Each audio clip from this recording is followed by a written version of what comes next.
If you're expecting me to hold up a bunch of boom poles, talk about them, and then tell you which one's best, not going to happen. Why? Because there is no best boom pole. It's all up to personal preference. But what I can do in this video is tell you about booms enough in order for you to consider them, think about what you want to try, because perhaps you're in a location that does not have access to a bunch of boom poles for you to test and hold. And if that's the case, you might have to research and buy something for you to swing around and then return it if you're not happy with it. And if that's the case, it can be very costly for you to pick out the right boom pole, and you don't want to have to settle on something that you're not happy with just because you don't have a bunch of money to send it back a bunch of times in order to find the one that you're looking for. So in this video, I'm going to be talking about booms quite a bit and extensively, giving you things to think about before you buy. But let me ask you this. If you were to want to expand onto your house and get, let's say, a nice deck, and you're talking about, this with a bunch of people in town, and they all recommend two different builders. One of them, let's say, and let's just say that they're all the same regarding every single aspect. I mean, they're licensed, insured, they're using tip-top products, wood and everything. Everything is the exact same. But one of them is $200 more. And he tells you, well, I'm coming out here, I'm bringing out my truck, I'm bringing out multiple saws, I'll measure everything, I got everything that we need to, and I'll build it. It's going to be great. And the other one comes out and says, yeah, I'm $200 less than that other guy. But let me ask you a couple questions. Do you have a radial arm saw? Do you have a hammer? Do you have some equipment I can use to build it? Who are you going to pick to build your deck? Most likely, you're going to go ahead and splurge on the extra $200 to get the guy that has his own tools, right? Well, just like how a golfer, a professional golfer like Tiger Woods, when he goes out there to, swing around a pole and to win another championship, does he ask if he can borrow poles from or clubs from someone else? No, he doesn't. He has his own.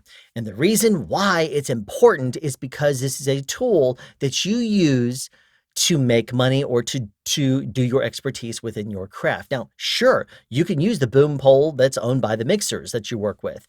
But here's the thing about that. Most of the time, mixers and utilities maintain the lavs, the recorders, all the gear that they deal with on a daily basis, but the boom poles are the responsibility of the boom operator. And most boom operators have their own equipment and poles that they will come out with. So quite often, a boom pole that's owned by a sound mixer might sit on the trailer for months on end without being used.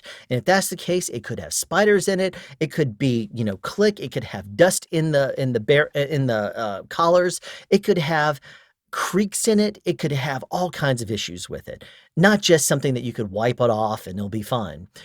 So working with a boom operator or working with a mixer's boom might not be in your best interest if you are a boom operator that's expected to be taken seriously. As a matter of fact, I worked with a mixer probably 10 years ago who told me that I would never work for him again unless I had my own gear, because at that point, he would consider me to be a professional. I thought about that and I said, geez, you're right. I have run into circumstances where I've gone to work with different mixers and they've had different poles, and it's been nice to be able to try them out, but really I need to have my own poles that I maintain, have and tweaked out to my own preferences the way I like them to be.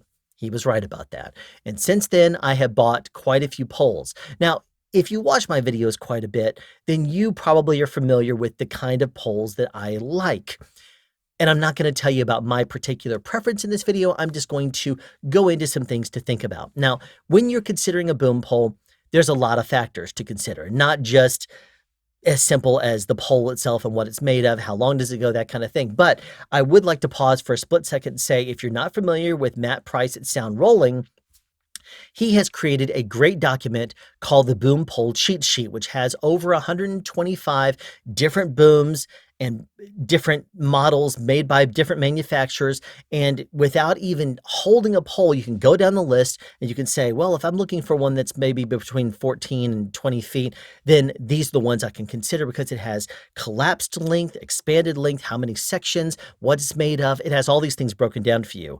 And it's a great resource. And I'll put a link down in the description for you to check it out. And so that way you can get it. At the time of this video, it is a free document to get as long as you simply just register with him. Now, I'm mentioning this because it is a wonderful resource to have where you can look at different kinds of boom poles. But there is more to consider than just the specs of a boom pole. Just like with a microphone, just like with a recorder, it's not all about the specs, is it? So let me ask you a few questions to help you get your mindset into the mind of someone that's picking out a boom. Are your hands drier or oilier than a normal set of hands? I mean, do you find yourself putting lotion on your hands quite often, or do you find that your hands are usually pretty wet and you're almost kind of drying them before you do anything? Are your hands bigger or smaller? Do you consider your hands to be stronger or, just normal average hands, maybe even on the weak side? Are you wanting a lighter boom, or are you wanting one that is more bendy, more flexible, one that absorbs a little bit of impact and shock as you walk because you might not be stepping, as smoothly? Are you wanting a pole that is a certain length? Are you wanting a pole that could primarily be used for wireless or wired boom? Are you caring at all about taking this, traveling with this, internationally, let's say? I mean, these factors and more are things for you to consider. For example, if I were to be traveling with a bag, as a bag E&G sound mixer, and I am maybe throwing out the boom every now and then, but not a whole lot, then I'm probably not going to want to get a 20-foot boom and carrying it around with me throughout the entire world. You're most likely going to go for something smaller, maybe that collapses down to about 18 inches to 2 feet and might extend out to maybe 9 feet or so, and it clips onto, your harness. And that way it would fit in your luggage. It's not an extra thing. And because you start to carry a boom traveling with you, and I mean, if TSA doesn't want to cut it in half to verify it doesn't have something smuggled inside of it, then they're going to potentially lose it. You don't want that to happen. So, I mean, put the thing inside your luggage if you can. So it's got to be small enough to fit inside. But at the same time, it's got to be long enough for you to extend out when you're going to be using it out in the field. But at the same time, if you are traveling, chances are you already know what booms, what booms you're going to be using have got to fit into your luggage because you're going to be compact at that point, right? But then you might not think about the fact that if you transitioned from an E&G sound world to a feature scripted world, that boom may not be the best one for you anymore. I mean, it's very obvious that you will probably have some environments where you're extremely tight quarters. You might be shooting on an elevator, 2 cameras in the corner of the elevator, and you might be snugged against a wall and having to literally boom over the top of your head with your shoulder barely out of frame and trying to one-handed boom some actors. That's happened. I've done that. It's not fun, but I've done it. There's also been other times that actors have been 20 feet away and I have to break my back trying to get them on access because they haven't been wearing a shirt. So, I mean, there's different things to consider regarding getting your booms, but let me break it down to you this way. When you are holding a boom, let's start very, very simple. When you are holding it, you probably don't want it to be overly heavy, right? Well, the biggest factor there to consider is material. If it is aluminum, then it is going to be a little bit of a heavier boom pole, and it's probably not going to, there's not as many options there because you typically, if you're going to be booming a lot, you will typically buy one that's either made of graphite or carbon fiber. Now, what's the difference? Graphite and carbon fiber are basically the same exact material. They are made from carbon fibers. But the difference is when they are drawing the carbon fibers together. Now, there's different strengths of carbon fiber, you know, tubes and links that they can create with it and thicknesses. And depending on the strength of the carbon fibers, I guess they are, that you draw through and then compress, they have to cure. And when you cure it in heat, if it is cured at over 2200 degrees, then what happens is it becomes a little bit more brittle, I guess you could almost say. that's not really the best word, but it loses some of its rigidity. It's no longer as, firm. It bows a little bit more. It's a little more flexible, I guess I should say. And that is when it becomes technically graphite. So a carbon fiber boom would be one that is cured at less than 2200 degrees. Over 2200 degrees, it becomes graphite. Now, a lot of different manufacturers out there produce boom poles for you to consider. The main 6 manufacturers that you usually see working on the bigger shows in the film industry are Ambient, k-tek, PSC, Loon, maybe not so much anymore, uh, VDB, and Panamic. So those are the main 6 that you would consider if you're gonna be working in the film industry, and the reason why is because those are the ones that you pay a little bit more for premium performance out of, and each one of those manufacturers has little cool things about them that make their poles stand out. Now, one of the things also for you to consider is going to be maintenance. And I'm gonna get into that really before we get into anything else, because maintenance is something you have to constantly keep up with on your boom. If you're in America, for example, and you are looking to perhaps get a piece to replace a piece that went out on your boom pretty quickly, then what options do you have? So if you're with k-tek, if you have a k-tek boom, then you can simply call up k-tek in America and tell them, "Oh my gosh, I had a segment break," and I have known people that have called up k-tek and said, "I had a segment break, it got slammed in a door. You know what? You bought a bunch of our poles. We know you, and you know what? We'll send you a replacement."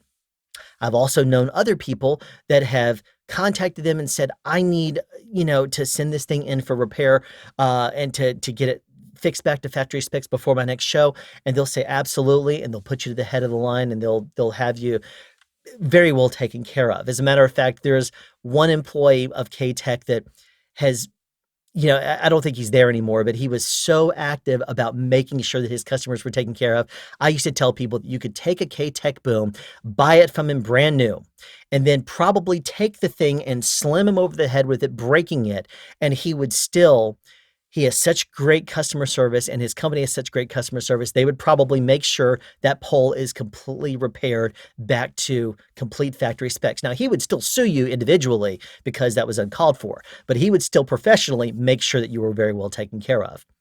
So that's k-tek, for example, in customer service in America.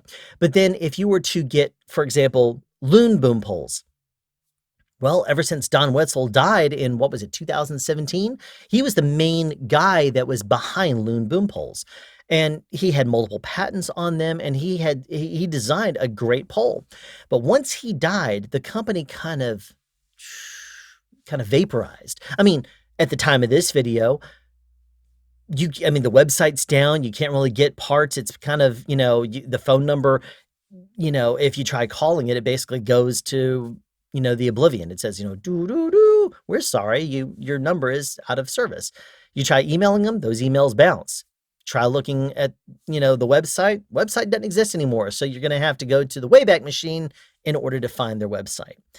And some manufacturers, or not manufacturers, I should say, but some vendors still stock some pieces that, will hopefully help to keep Loon boom poles going for a while. Now, luckily, their poles are made pretty well, but then there are times that booms do need some TLC. And those are some things you have to consider too. So if you buy a Loon boom pole, you might be up the creek without a paddle if you need a repair of a segment because it may not be available anymore. Just because the company, at the time of this video, is no longer there, really. So if you're considering to get a boom pole, those are a few things to consider too. The longevity of the company doesn't really matter as much because most companies that have been making boom poles have been making them for a while. Now, if a new manufacturer pops up after this video is released and suddenly they are flooding the market with their poles, there's going to be things to consider. And you're definitely going to want to. I mean, k-tek, for example, just got through releasing at the time of this video, the Classic Pro pole, which I have reached out to them and asked for them to get me one that I can hold and swing around, because I'm always looking to try out a new pole and to see what I like about it and to see if it's going to be the one that is going to replace the brand that I'm currently using. I'm always on the prowl for the next best thing. And I haven't tried it yet, but I've tried other k-teks, and I've also tried PSCs and Panamics and everybody else. And really, there when you get down to it, let me ask you a couple of questions here. When you boom, are you mainly going wireless or wired at this point in time? Because if you are going wired, then you need to either make sure that you know how to properly externally wrap your boom or internally straight or coiled cable that boom. And you got to know how to do that and expect on extra expense for that. Because, for example, if you're going to get let's say an ambient pole, an ambient comes ready, it just comes with the rubber, what do they call it? A bung or whatever that's on the bottom of it. But if you want to internally cable it, you have to buy a section. You have to remove the little rubber stopper off the bottom, and you have to buy a section that is a flow through. It allows you to basically, it has a little cutout where you screw it onto the bottom of the thing. You put the rubber on the bottom of that, and then you can feed a cable through it. But then you have to solder it on the end of it. So that particular expense right there is going to add another 60, 70, 80, up to 100 and some odd dollars, depending on which brand of pole you have or which boom pole you have from Ambient. But if you're talking about k-tek, again, k-tek's new classic pole has a little bit wider diameter so that you can feed a cable straight down through the middle and not have to solder it. I mean, it's a TA3 to XLR, but at least it's an option for you to do. Now, VDB, some of the older ones, you can simply do the exact same thing, run a cable straight through it and not have to solder it. There are things like that. Now, well, that might be a little bit of a stretch. It depends on a few factors. I mean, I won't get into it, but VDB poles have evolved also. I mean, now, if you were to open up each segment, every 6 inches or so, they're color coded. So that way you can count out the number of segments that you have gone. You can say there's 1 segment, there's 2, there's 3, and we're up to the yellow on this particular segment. And then you can keep that in memory. So that way you know exactly how far that pole needs to go when you've, rehearsed it and that kind of thing. And PSC poles, Pro Sound Corporation, those poles have been around for a while, and they are kind of halfway between the performance of a more uh, bowing type boom pole. Some boom poles, bow more than others. And this one is a little bit more stiff, yet it's not so stiff that it's going to rival Panamic and Ambient. I mean, it's right there in the middle. So it's a good middle ground between if you're going to want to hold a heavier pole or a lighter pole, but you want the flexibility and bendability. There's a bunch of things to consider about them, right? So let me ask you a few other things. If you want to consider getting a pole that is working really well for you in your hands, what are you planning on doing? What are you planning on wearing on your hands? Are you just going to be booming with your hands, or are you going to be using gloves? If you're using gloves, are you using cotton gloves, or are you using something like leather gloves? Or maybe not either. Maybe you're just using the little finger gloves that just go around right here, just so that way you have a little bit of something else to hold. If it's hot out where you are and you're holding a pole for a long period of time, you don't want to burn your hand all up. So you might consider having just a little finger glove for you to rest it on. I mean, have fun with the suntan you're going to get on your hands at that point. But that's something to consider also. What type of material would you want your gloves to be made of? Because sometimes they'll stick on a pole. Sometimes they're not going to stick on a pole. Like, for example, if you were using rubber gloves, let's not say rubber. Because rubber would be terrible. What I mean is leather gloves. Let's say you have leather gloves and you are holding a VDB pole. A lot of VDBs, especially the modern ones, have a very shiny exterior around them. And it would be very, very squeaky for you to try to slide that pole in and out. Or I should say it could be. I mean, you may have it down to a science, and if that's the case, you might say, Alan, what are you talking about? The VDB poles are great. And in that case, I could be totally wrong on this, but when I have used leather gloves in the past and held different kinds of boom poles, the VDB pole was not very cooperative with me when I'm sliding my hands in or out because it was sticking onto the leather quite well. But when I was using more cloth type materials, like if I was using more that were based more on cotton, those felt quite well because I could slide my hand by just releasing a little bit of pressure, and I could grab the pole again, and without death gripping it, which you don't want to do, I was able to hold it pretty nicely. And other brands, like I'll throw out k-tek's name again, They were not the same way. Leather gloves on that was sliding in and out just fine either way. But then when I was holding it with cotton gloves, my hands wanted to slide all over that thing. I couldn't hold it very well. So that right there is a factor, to consider too, is are you using gloves? Because if you are, that will certainly help with like extreme cold weather, extreme hot weather. That way you're not burning or freezing your hand to the pole. But then, some brands also do better in rain. So if you're in a rainy environment, you're up in Seattle, Washington, or someplace that rains constantly, and you find yourself constantly doing exterior stuff, you might need to get one or two poles or get one that resists water a little bit better. Like for example, if you lock a boom pole all the way down and that pole is wet, well, consider it seized. I mean, for the most part, most boom poles, if you were to collapse it at the end of the day and then you tighten it back up again and every single segment is tight and that pole was left, it was being used in the rain all day, then that water is going to get on the inside. It's going to swell up. It's going to swell up inside of the knuckles, and that thing's probably going to seize up. It's going to take a lot for you to get it undone. Not all brands, though. Ambient, for example, is one of those brands that you can basically take the thing after it's been fully dripped, collapse it all the way, tighten it, and it will probably, be a little bit more for you to undo the next day, but it's not going to require you to channel lock the thing in order to get it undone. But that's, one thing about the ambients. So, I mean, every single manufacturer has different pros and cons about them.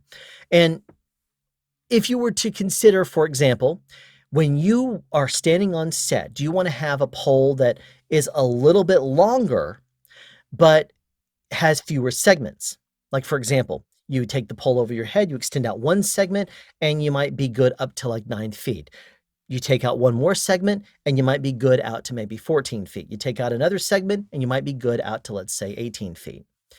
So if you're, wanting to just have a minimal number of segments, then there are certain brands that you would want to probably buy for, like Ambient. Ambient only has like 4-section booms if you're talking about the ones used for features in television. But if you're going into the ENG world, you need to get a different series, the QX or QXS pole, in order that has 5 segments as opposed to 4, and the segments make it a little bit shorter. But then k-teks and loons, for example, those things have more segments. So you're talking, well, actually pretty much every other manufacturer does. So it allows the pole to collapse with more segments. It allows it to collapse into a smaller size. So you could have a 5 or 6 segment boom that is only about 3 feet collapsed, but that thing will extend out, 16, 18 feet. That's something to consider also. It's a very short thing that extends out pretty long. But then the collars themselves, the locks, when you talk about those, sometimes you have to turn it a few times in order to lock it effectively. And sometimes over the course of a few months, the locks will wear down and they won't lock correctly. Some poles that I've used that mixers have provided me with, I've actually had to wrench it. I'm like thinking, geez, how could this thing, and it's, be something that this mixer holds on to because they don't use it. That's the answer. And it doesn't still allow it doesn't still hold the pole, hold it correctly. So like, for example, I worked for a mixer about, 8-10 years ago, whatever it was. And he had a pole that he was like, well, I've never had a problem with this. But when I threw the pole out there, it creaked. And he's like, well, no one ever uses that pole. They always bring their own. I was like, oh, well, okay. This is obviously before I bought my own. And this is actually the show I considered finally buying my own on. And I would do this kind of a move, just a little bit, and would go like an old country rocking chair. It was transmitting straight into the microphone, and I was hearing every bit of it. Mixer was hearing every bit of it. So that was not an option. So what he did is he got on rental a PSC pole. Now, that pole was great with regards to noise, but the collars on it didn't lock very well. So as soon as I would be outside, as soon as I was outside with a boom, and I extended it out there and boomed and went vertical with it, the section started collapsing. And the thing, I would be like, whoa, whoa, whoa, don't, fall on me. And I would have to stop it. And I was trying to wrench the thing down, but it was not locking correctly. So indoors, I had to use the PSC pole because it was quiet and because I didn't have to really have the segments lock very well. But outside, the weight of the Zeppelin and the microphone was too much, and I had to resort to the noisy pole just in order to make that work. Well, yet again, another reason for me to have to buy my own, right? So there's different materials, collars are made differently, and really, if you are looking at poles and trying to consider what material, consider this. If it is made of carbon fiber, and it advertises carbon fiber, chances are it's going to be a stiffer pole, like the Panamics. Panamics, though, the one thing about them is that a lot of people love the fact that they are on the outside, they're wrapped with a nylon-like sheath, and that allows you to hold it even in crazy cold weather, and it's not going to feel like you're holding an ice cube. I mean, that happens with pretty much every other brand of boom pole. If you're holding it in the winter, it feels very cold in your hand. It starts to get really, really cold. But with Panamics, because it has that nylon wrap around it, it's the same as you putting your hand on something like clothes. Like this shirt, if I were to make a wrap around a boom pole out of this, that's about the kind of material it would feel like. It's not going to freeze or burn your hands, let's say. It's going to just be cold. But another thing about Panamics, you cannot internally cable them at all. So you have to either put your transmitter on the end of, with the microphone out there, which is the wrong end of the pole because it throws it, top heavy and makes it, more to hold. Or you're going to have to secure an XLR to that and then wrap it around the cable and run it back to yourself and then manage a cable that way. So if you ever see a boom pole that's extended out there with a cable that's spiraling around that, that's obviously one that they're externally wrapping. Now, consider this. That is the actual quietest way to route a cabled boom back to your mixing console. So if you're a bag mixer or your sound mixer tells you, you got to actually record, you got to go into the MM1 and out of the MM1 into a transmitter because that's the way it has to be. If you do that, then you're going to have to consider what cabling options you have for your pole. Because if you're using a Panamic, it's going to be a little bit lighter than an ambient, let's say. It's just as stiff as the QS pole, if almost. I mean, it's slightly less than the QS pole, but it's more stiff than the QP and QXS, for example.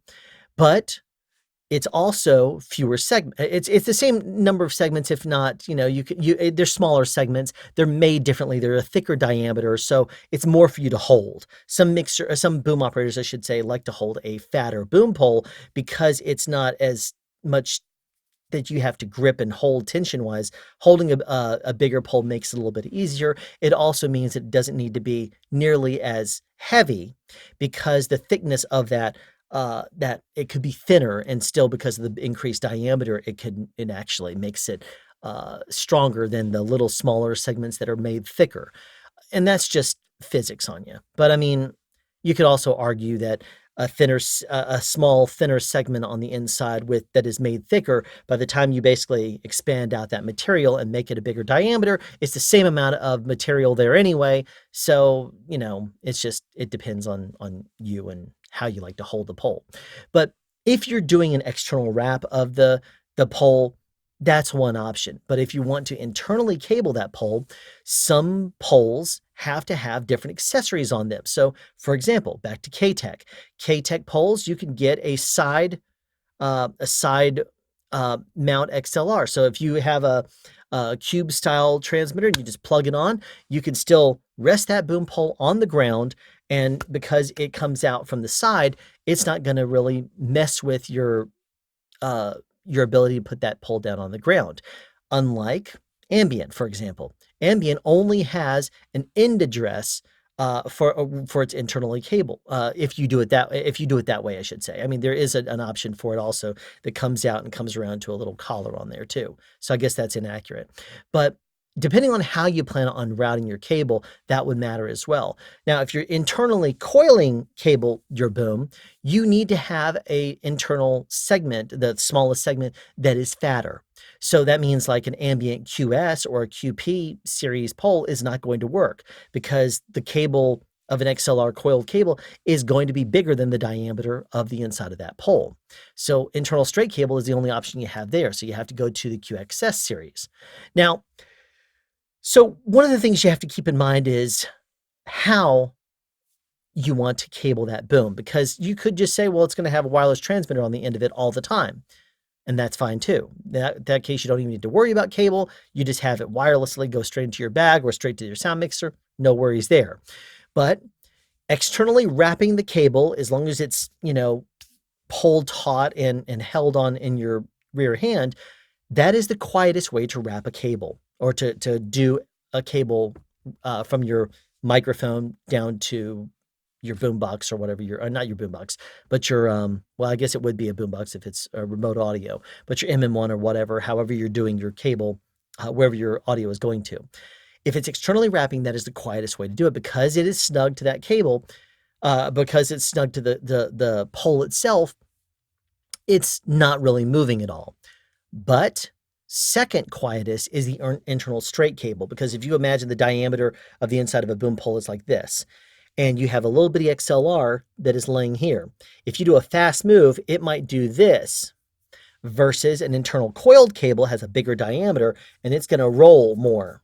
And because if you're doing a fast move, also that little springy action that happens from the internal coils, being slinky mode, that you can also hear. So, if you do fast moves quite often, you might consider, if you have to have an internally straight or coiled cable boom, go with the internal straight cable, because that's going to be quieter. Now, at the same time, you may say, well, there's a lot of times that I'm, booming, and I'm second booming, and I'm a utility. If you're a sound utility and you're running out quite often and you're booming, and then suddenly you say, unplug the boom, put it in the caddy right there, run over there, you might not have time to do a whole bunch of strain relief and internally straight cable it. In that case, you might have to resort to something real quick, that you just put the cable in your side and your MM1 still on your belt. You go over your make your lav adjustment, you go over there, grab your boom, click, and you're back up again. It's a little bit longer of a process with your boom if you're doing a straight cable, because you have to manage that cable. The cable coils up, so as soon as you have to collapse the pole, you would have to take it up there, coil it into your hand, then put it down. And then when you're getting ready to go again, you have to pull out the length of cable you're going to secure on your side, and then extend out the pole, feeding it into the boom as you go. So right there, would you rather having it run the risk of being a little louder, but have the convenience of not having to deal with any kind of cable on the outside? Or would you rather deal with it being a little bit quieter so you can do faster moves with it and have the cable straight up the middle of the pole? It takes a little bit longer to manage, but that could be the trade-off. Or would you rather externally wrap it, in which case you have to extend out the pole while giving a little bit of a spin in order to keep that cable taut to it? Now, there's advantages and disadvantages of all of those options. For example, if you are on the fly, trying to adjust because an actor doesn't hit their mark, and you're over a light and you have to suddenly extend out another 2 feet, if you have an internal coiled cable, you could easily unlock it, extend it out, and lock it again. If you are internally straight cabled, you might have to release an extra loop off of your belt or wherever it happens to be, then extend it out and lock it. Versus externally wrapped, where if it's externally wrapped, you suddenly have to give yourself a little bit of slack while extending out that segment. And if you don't manage your cable and hold it taut and careful, you could have a slap against the cable. It could shift weirdly. It could make a whole bunch of, it looked like a fish pole, how it could have sags in the coil, or in the cable, sagging down from the pole. It can happen that way if you don't manage your cable correctly. So those are a few things for you to keep in mind. But I mean, when you're thinking about what kind of pole you want, one of the big factors is weight. So people quite often want a light boom pole, but then with light boom poles comes, first of all, an increased price over aluminum, but second of all, you are going to probably have more flex and bow in that pole than you would if you got a little bit heavier one, because there's more material there to make it a stiffer pole. So for example, K-Tex in the past have a reputation for bowing more than other brands of boom poles. And there's videos online that you can watch on YouTube of guys that are leaning way back, even though they're holding the pole right here. They're leaning way back and you can just feel it, the pain on their back. And that pole is arching way over and leveling out while they're holding it at this kind of an angle. And it's like, you're like, geez, that thing is bowing a lot. That thing turns into a rainbow. But then, it absorbs a lot of the movement whenever you do a walk and talk. So if you're walking backwards, there's other videos online of people with k-tek poles that are backing up during a walk and talk, and they're stepping kind of, they're trying to be smooth, but they're not as smooth as it could be. But that pole naturally absorbs it because of that. So, I mean, what kind of boom operator are you? What kind of pole would you want to consider for that? If you're brand new and you're not that good of a stepper just yet, and you're not smooth and you're, a little bit bouncy, you might want to have something like that. Versus a pole like I'll go back to ambient because those are two extremes. Ambient poles are very stiff. You snap it, it goes exactly where you want it to go. But that also means if you're doing a walk and talk, you better be pretty good with your arms in absorbing some of that shock, because if that pole bounces, you got to hold it, because if you don't, then that's going to bounce in and hit the actor or make it into the shot. So unlike a k-tek, the pole would actually bounce and absorb some of it. The movement and the microphone itself would barely go up and down just a little bit because the pole is, absorbing it. Unlike a k-tek, an ambient would be very stiff. And if you are stepping like this, that end of the pole is doing the exact same thing. So, I mean, different manufacturers are in the middle. For example, VDBs. VDBs have more sections. So as soon as you have to extend out 6 segments, you have to be careful about, first of all, the more segments you have on the boom pole, that the segment is where you go from one pole to the one that goes inside it and slides into it next, the telescoping pole. When, however many sections of carbon fiber or graphite or aluminum are sliding in, that is your number of segments. And if you have more segments, the joints or the collars, sometimes called knuckles, those are the points between that kind of secure the poles to the segments to each other. So if you collapse the pole all the way, it will stop it from going all the way into the pole. It will also keep it from falling all the way out of the pole when you extend it out all the way. So the number of segments is something to consider. But there is a point that the more segments it has, those are the weak points. I mean, the carbon fiber itself will bend just a little bit, but you're going to see more, in the more segments you have, that's a point where it's going to actually bend a little bit, where it's not arcing like this, like the actual segment would. It's going to actually go from here to here with more weight. It's going to bend more in that segment. Now, different manufacturers do different tricks in order to make it stiff, but then they still have to be able to open and close that pole, so it's got to be able to slide. And if you're looking at something that slides very easily, the older k-tek's, not the new Pro. I don't know about the Pro. If you unlock a segment, it will slide in and out. You could almost like, fling it, and the pole would go straight inside of it. But then ambient on the inside, just again, throwing out extremes here. Ambient is the exact opposite. It has felt, a special type of felt on Velcro. It feels like felt, but it's more like Velcro, I should say. It is Velcro, but it's very silky, kind of like felt. And what that happens is they wrap the end of each segment in that, so that as you extend or retract your pole, it self-cleans itself of dust. So, I mean, that's one feature there as well. But the more segments you have, the more you can expect it to bow a little bit. Now that also means that the farther out you take that pole, the more it's going to potentially damage it. Because if you could imagine a pole that is sticking out, let's say this far, and the one that is collapsed inside of it is going to be a little bit shorter. And the smallest segment is going to be the shortest of all, because the outside of the pole has to be biggest to hold the whole thing, right?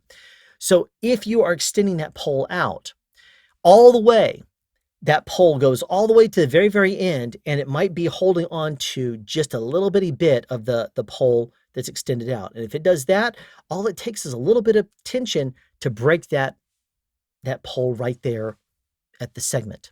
So what you want to do is not extend it out all the way. Extend it back in, so that way you have a good, 4 to 6 inches, depending on the manufacturer, of the segment inside of the next largest segment, especially if you're using a heavy windscreen and or a Zeppelin, let's say. If you're using a heavy Zeppelin with rain cover and all that kind of stuff, big heavy mic at 816, let's say, then you want to not extend that pole out all the way because you could very easily damage it. And usually the segment that will damage the quickest is not the biggest segment, but it's the next segment, because that is the big segment is just a big old huge tube that holds everything. But the next segment is the one that would have all that weight from the rest of the pole right on the end that goes right into that big segment. So that big segment is not going to give, but that next biggest segment right at the end would break. That's the most common place for a boom pole to break because of weight.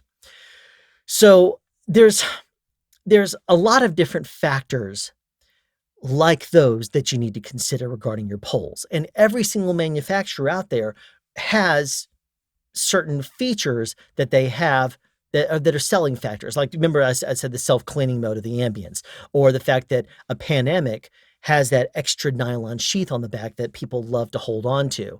And but they also have things about them that are trade-offs. Like, again, the Panamic, you cannot internally coil cable it. And if you're the person that says, you know what, I'm going to find a way to do it, good luck on that one. You're going to damage the pole trying.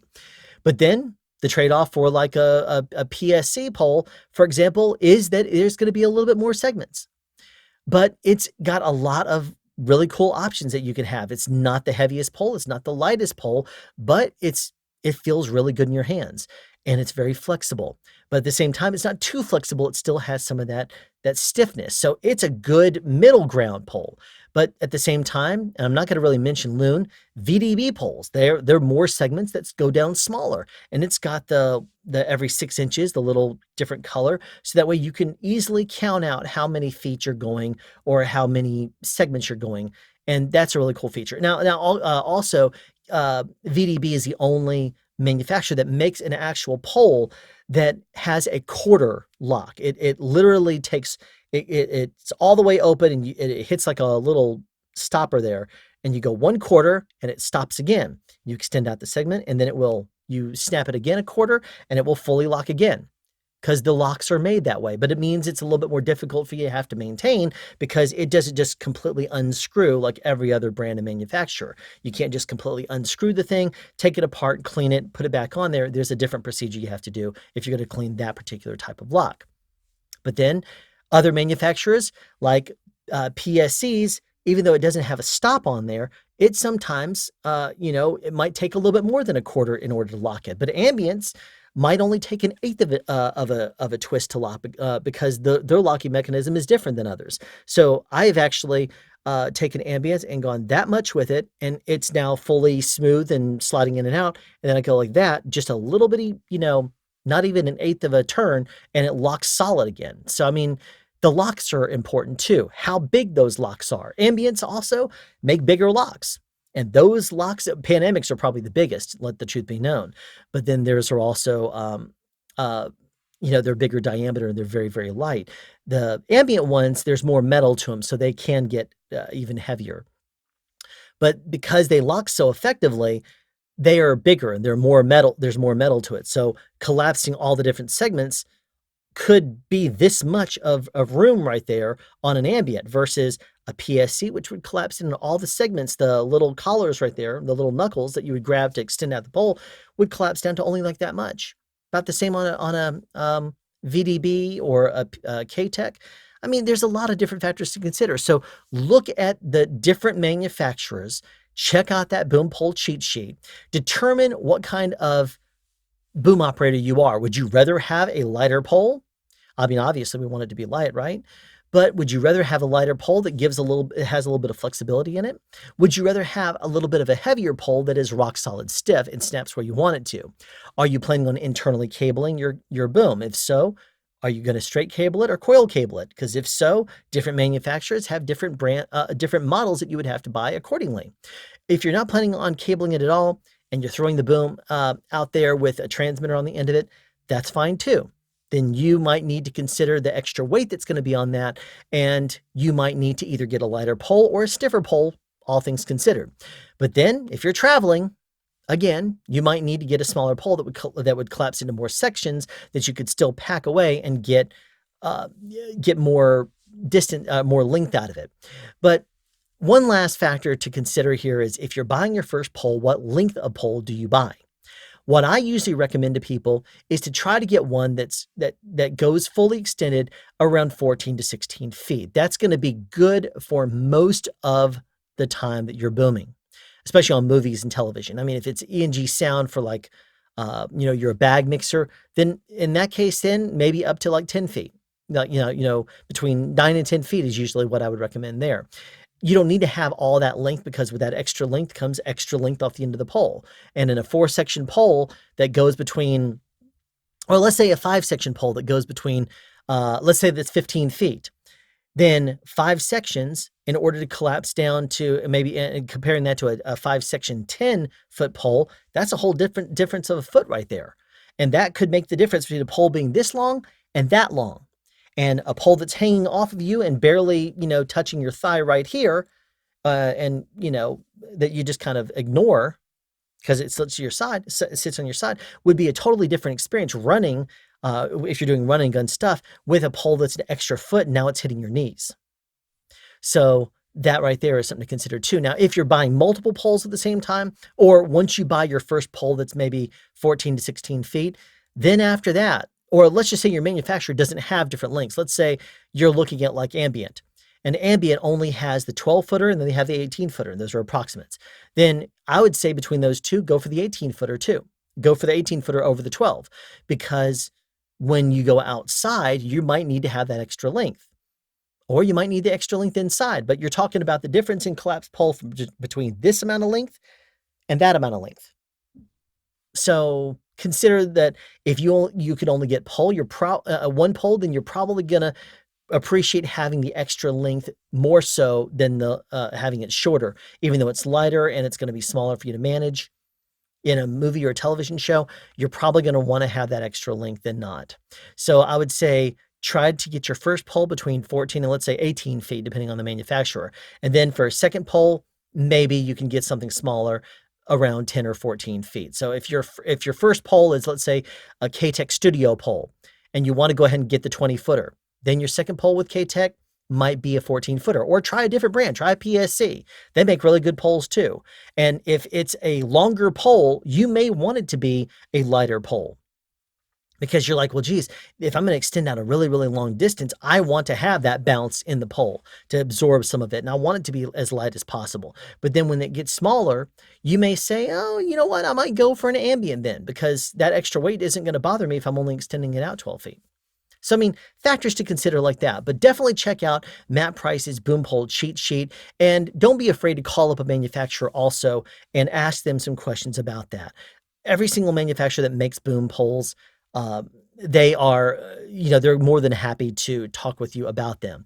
And also, I guess, I kind of touched on this with k-tek, but I don't think I fully went all the way with it, is if you're in America, and k-tek is an American company, so you can get a pole from k-tek, but then also consider this, Redding Audio at the time of this video, Redding is the North America they do all the relationship. They're the middleman for a lot of the international companies. So if you're going to get an Ambient pole or a VDB pole, those are going to go through Redding. And so they're going to ship internationally, because those companies can ship fairly inexpensively internationally. And if you are trying to send it back internationally, it's going to cost you more. So it's going to be more cost efficient if you don't do it, because they're going to package it up with more stuff that needs to go back. But that doesn't mean simply don't buy a VDB, an Ambient, a Panamic, any of those international poles, because what happens if a segment breaks or something like that? Redding usually keeps certain stock certain repair materials in stocks. That way, if you need to get a different segment, you can, or you need to get a different collar or a solution to clean it, then that's an option too. So don't be necessarily, if you're in Europe, for example, don't say, well, I'm not going to buy a k-tek because that's an American company, because you can definitely get great customer service there too. So don't let it be a full, I'll have to buy the local company. I'm in Germany, so I'm going to go with Ambient, or I'm located in France, I'm going to go for a VDB because that's going to be the closest one to me. Don't look at it that way. Look at it as, what pole do I think is going to work best for me? Because let the worst possible case scenario happen and you break your pole, then you obviously resort back to whatever the mixer has. But most likely, if you broke something about the pole, it would, be something that you could maybe even get a loaner from a local sound shop or a fellow friend that works in the film industry, or rent one for a couple of weeks while you're getting a segment replaced or whatever. So, bunch of factors to consider with regards to boom poles. If you have any additional questions, feel free to ask them in the comments down below.